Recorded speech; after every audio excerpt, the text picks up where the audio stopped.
Where does the claim that single-family zoning caused the housing crisis come from?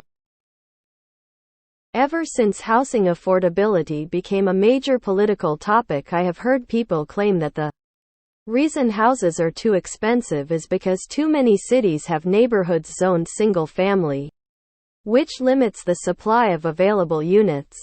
The supporters of this claim are often called YIMBYs for Yes in My Backyard, advocating for more residential density and development.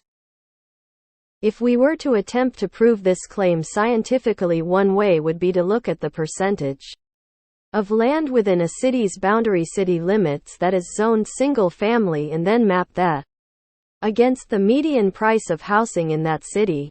Then look at hundreds of cities and plot that data on a graph. For example, if I had to guess, something like 80-90 of New York City would be zoned for multifamily. So a very small amount is single family. Yet NYC is very, very expensive, despite almost all the available land being available for dense multifamily residential development. The same situation would apply to places like Boston, San Francisco, Seattle, etc. Lots of land is zoned multifamily, while the price of homes remains very high. Compare that to a place like Lubbock, Texas, a place I just visited a few weeks ago. It seemed like almost all of the land in that city was zoned single-family, tract homes as far as the eye can see, and most were in the range of $200,000–300,000. So much more affordable. The same would apply to places like Omaha, Nebraska, Yuma, Arizona, Pueblo, Colorado, etc. If we plotted this data for all American cities, I would imagine that we would find a similar pattern. More single-family zoning correlates with lower prices. This is the opposite of what the YIMBYs claim. I think a more accurate claim would be that the volume of people who want to live in dense urban cities currently exceeds the supply of residential units in those cities. If that's the case, increasing the density supply in these places will only result in the demand for those places to increase, which does not solve the problem. The only solution would be to shift demand so fewer people want to live in cities with lots of high density residential neighborhoods. Our Econ 101 textbook would say that the most efficient way to limit demand is via the price mechanism. So any attempt to artificially reduce prices in places with very high demand will be futile. In short, increasing the supply of high-density residential in places that already have lots of high-density residential will not work, as existing data seems to indicate. So why do so many people advocate for it as a solution to the housing affordability crisis?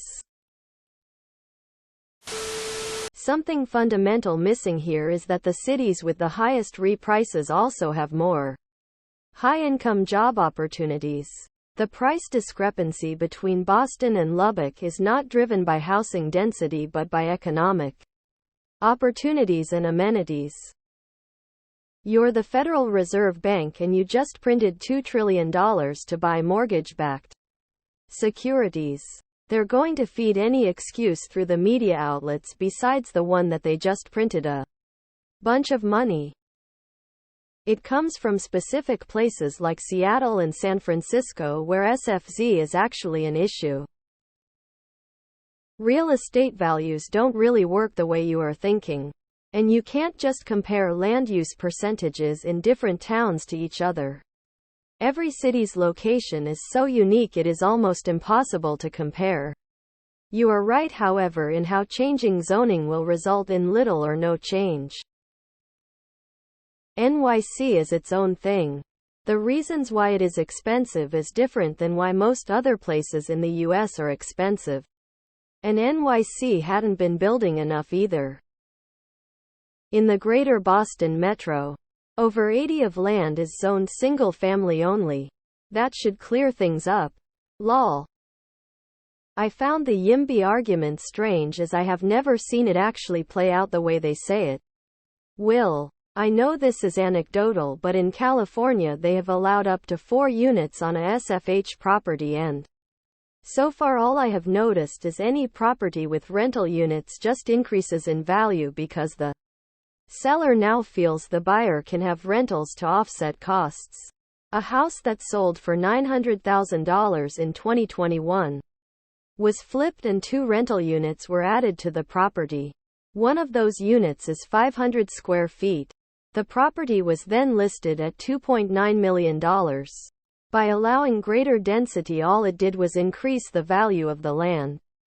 It did not make it more affordable. Someone did research, controlling for a wide array of confounding factors, and there was still a strong correlation between land use restrictiveness and the cost of housing. Correlation equals causation, the thread. They basically want cities like NYC and San Francisco to be able to just expand outside of their limits and turn the suburbs into urban areas so that there's more housing in NYC, when really they mean NYC suburbs becoming new boroughs. Chiming in as someone with a graduate degree in econometrics, your method of estimating the impact of single-family housing is really bad and should not be expected to produce a causal estimate. Our Austin is loaded with pro-density developer interns. YISEBYs, yes, in somebody else's backyard. None of them own property and they all have serious homeowner envy. Increasing supply of a good creates downward price pressure. It comes from real estate developers that make more money per square foot for high-density housing.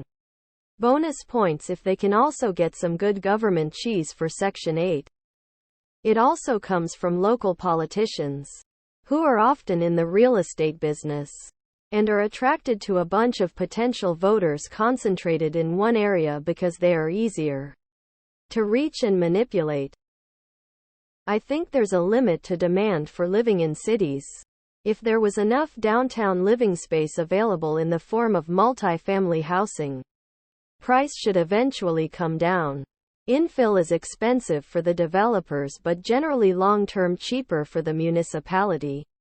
Greenfield SFH development is cheap because the costs are borne by the municipality, long-term roads, utilities, etc. So yeah, it's cheaper to sell those properties but not great for the municipality. I agree that YIMBY can be just shilling for developers. But there is a lack of dense housing that people want to live in, hence the higher price. This is a great summary of exactly what has happened in almost every city in the US.